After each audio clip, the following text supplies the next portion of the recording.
It was meant to be a triumph. New York lights glittering like 1,000 camera bulbs. The Sussexes gliding toward their next headline. See you in a bit. We'll see you upstairs. Hey, Harry, when you go upstairs. Another red carpet moment. Another humanitarian award. Another chance to prove that the fairy tale exile had become a moral crusade. But as they stepped from the car that night, something changed. Their hands brushed but didn't hold. Their eyes met and looked away. The cameras saw everything. Holy cow, people. They really hate each other now. The tabloid line would travel the world before breakfast. Children, our two Lily, are just 6 and 4 years old. Can you believe it? Luckily, still too young for social media, but we know that day is coming. And like so many parents, we think constantly about how to embrace technology's benefits while safeguarding against its dangers.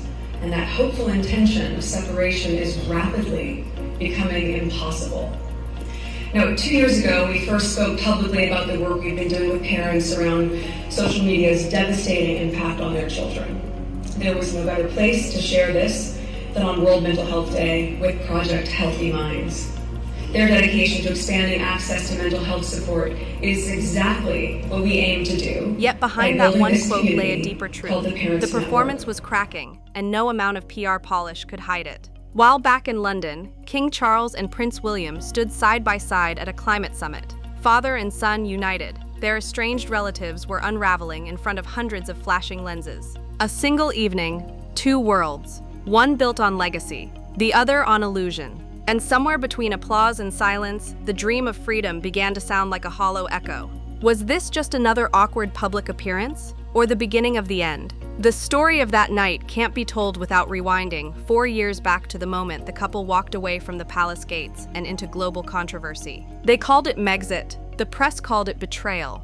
To Harry and Meghan, it was liberation, an escape from the iron script of monarchy into the bright chaos of celebrity independence. Netflix deals, podcasts, a California mansion with chicken coops and ocean views. It sounded like the modern fairy tale the palace could never allow. But freedom comes with a camera crew. Every smile, every whisper, every disagreement became content. For a while, the strategy worked. They told their story, the pain, the tabloids, the tears. Audiences sympathized, brands lined up, and then quietly, fatigue set in. People began to wonder if confession had become a business model. If victimhood was a franchise. Meanwhile, across the Atlantic, the monarchy they'd left behind was healing itself.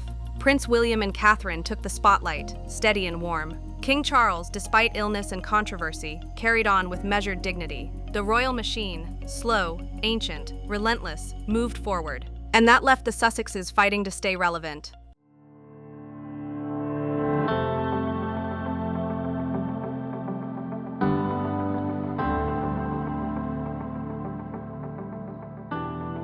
Four years after leaving the palace, they built an empire on confession. But confession has an expiry date, and that night, the audience wasn't listening anymore. It began like any other premiere. The black SUV door opened, and Meghan emerged. Tailored suit, glossed smile, the practiced tilt of the chin. Harry followed a step behind, stiff, hands half raised as though unsure where to place them. For a second, they looked like the power couple the magazines still wanted them to be. Then the body language betrayed them. Meghan reached for his arm, he adjusted his cuff instead. She turned to face photographers, he looked toward the entrance. Even the small things, the way she walked slightly ahead, the way he paused to greet a stranger before her, spoke volumes. On social media, the clips looped endlessly. 8 seconds of politeness masking cold air. Commentators dissected every gesture. "See her face when he walks off," one murmured. "That's fury disguised as poise." Inside the venue, the tension thickened.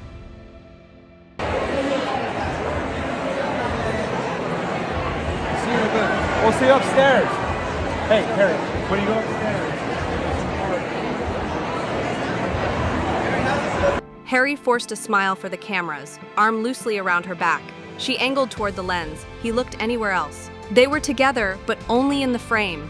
For a couple who once sold the idea of authentic love, the choreography now looked mechanical, rehearsed by necessity, not affection. And yet, in fairness, they carried on. They always do. Because image is survival. When the announcer called their names, the room erupted in applause. But applause can hide discomfort. As they climbed the stairs to the stage, the distance between them seemed larger than the space itself. The lights dimmed, the teleprompter glowed, and Meghan, ever the actress, began her speech. Her voice was calm, deliberate, the rhythm rehearsed down to the second. Our children, Archie and Lilibet, are just 6 and 4 years old, still too young for social media. The words floated across the room, sentimental, protective, maternal. But online, critics would call it hypocrisy, preaching digital safety while monetizing her own family.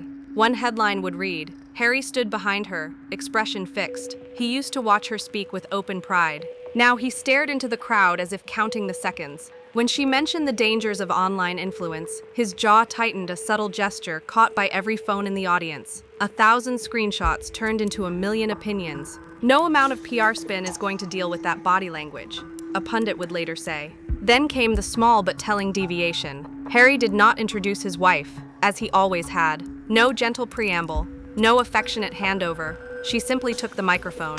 The omission hit like silence in a symphony, and her eyes flicked sideways, briefly, sharply.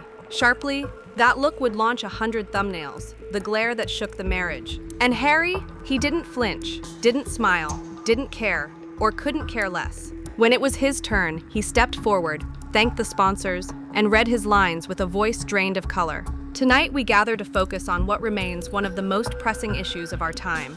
He spoke of algorithms, tragedy, and parental grief, powerful words delivered without power. The applause at the end was polite, brief, almost embarrassed. The humanitarian heroes of the evening looked like two actors trapped in the wrong play. When the clapping finally came, the narrator whispers, "It wasn't for inspiration, it was for relief." The performance was over. As the lights dimmed, Meghan's smile returned, mechanical and fragile. Harry nodded once, pocketing the folded speech like a man clocking out of work.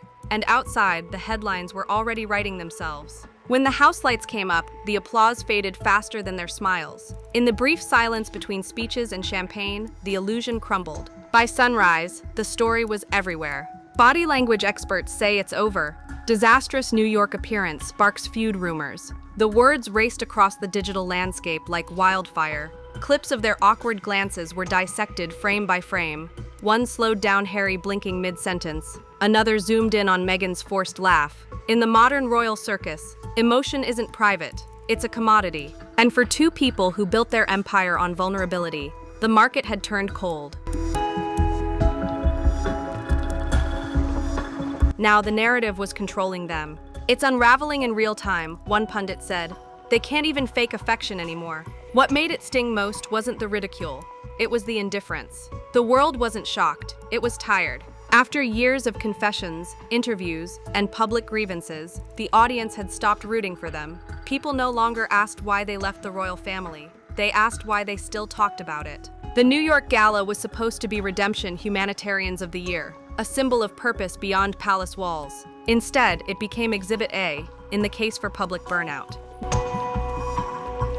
In the court of public opinion, silence can be louder than scandal. And that night, their silence spoke volumes. Online, the split-screen comparison went viral. Meghan's poised monologue on social media harm versus Harry's blank stare. Side by side, they looked less like partners and more like strangers on the same stage. Some viewers blamed exhaustion, too many causes, too many cameras. Others blamed the script, the PR team, the obsession with control. But the harshest critics didn't whisper, they shouted. Every speech is the same, every sentence rehearsed, every tear monetized. The words cut through the digital noise because they echoed what many already felt. The sincerity that once captivated audiences now looked choreographed. And in a world obsessed with authenticity, choreography kills. Even loyal supporters began to drift. The comments that once read, "So proud of them," now said, "I just can't watch anymore." They had wanted freedom, but forgot that freedom comes with exposure.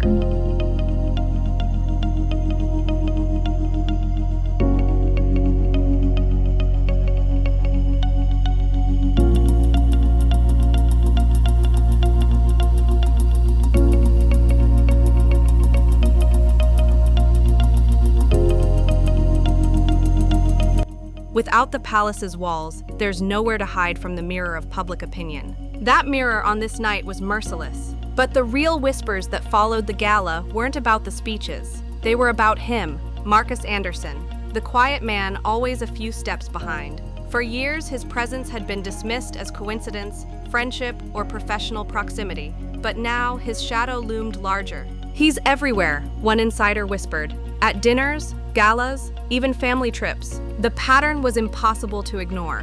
When Meghan was seen in Paris during that infamous car chase incident, Marcus was there. When Harry looked exhausted at the Invictus Games, Marcus was backstage. When the couple filmed their Netflix series, his name appeared in production circles. In photos, he was the background blur. In rumors, he was the puppet master. Some called him Meghan's confidant, others her handler. And after the New York gala, conspiracy context, tabloids speculated that Harry's cold demeanor was a reaction not to Meghan's speech, but to Marcus's constant proximity. The gossip was vicious, yes, but it resonated because something did seem fractured. A commentator on an interview panel put it bluntly, "Harry's playing this cleverly. He's letting her and Marcus take the blame for Paris. He's staying clean so he can return to England without the stain." A brutal take, but one that fit the new visual story. At the gala, Marcus appeared again, smiling in the background as the Sussexes posed on stage. 3 figures, 3 smiles, none quite aligned. They didn't look like a couple anymore. They looked like a triangle. And triangles, in royal history, never end well. For years, Meghan and Harry fought to be seen as independent, united, and equal. But equality demands balance. And that night, the balance was gone. While Meghan worked the cameras, Harry drifted away, body forward, eyes elsewhere. And in between them stood the man who'd been there from the beginning. Invisible to most, unforgettable to those who noticed. Was Marcus the problem? Or just the symbol of one? No one knows, but when a marriage becomes public property, perception is reality. After the gala, there was no post-event celebration, no balcony photo op, no hand-in-hand exit. They left separately, one through the front, one through a side door. Hotel staff later told reporters they barely spoke on the ride up to their suite. The tension was thick enough to touch. For most couples, it would have been a fight. For them, it became a global talking point. Inside sources, real or imagined, claimed Harry was done play acting. Others said Meghan was furious. He ruined the night. Whether true or not, the world believed it, because it fit the narrative we'd already seen play out on stage. Outside, tabloids scrambled for photos. Fans debated their body language. And inside that suite, 2 people sat surrounded by the glow of their own headlines. Once again, they'd gone viral. Just not the way they'd hoped. Public figures learn this truth the hard way. You can control the script, but never the subtext. And the subtext of that night was unmistakable. Distance. The irony of the evening was almost poetic. The event was meant to honor humanitarian achievements. Yet no one could name a single initiative the Sussexes had led. All anyone remembered was the tension. Critics questioned their credibility. Why are they collecting awards for work they didn't do? Where's the tangible impact? The speeches had addressed social media harm, yet they themselves lived off its spotlight. A humanitarian gala turned into a masterclass in self-contradiction. And the applause-tepid brief reflected that. The crowd respected the cause, not the messengers. Fame can amplify a message or swallow it. That night, it swallowed them whole. For the first time since their royal exit, they looked not like victims of the monarchy, but architects of their own downfall. Every word they'd spoken about privacy, sincerity, and freedom now echoed back with irony. They wanted control of the narrative, said one commentator, but control isn't connection. You can't script authenticity. By the next morning, the royal contrast was impossible to ignore. While Harry and Meghan drowned in online commentary, a different story dominated British headlines. The king and his heir appearing side by side for the first time in months. 2 events, one night apart. 2 families heading in opposite directions. The monarchy looked stronger.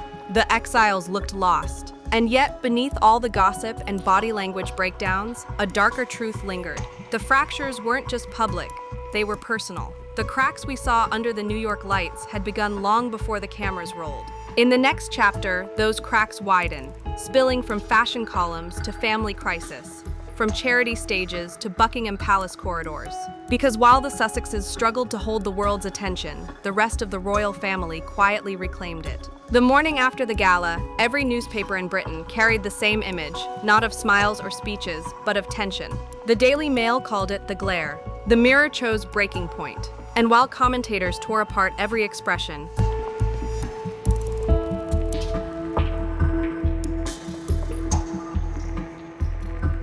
While Harry and Meghan seek redemption, William and Catherine offer reassurance. And in the end, reassurance wins hearts longer than rebellion ever could. Two stories told on the same day, one filled with hope, humility, and purpose, the other haunted by contradiction.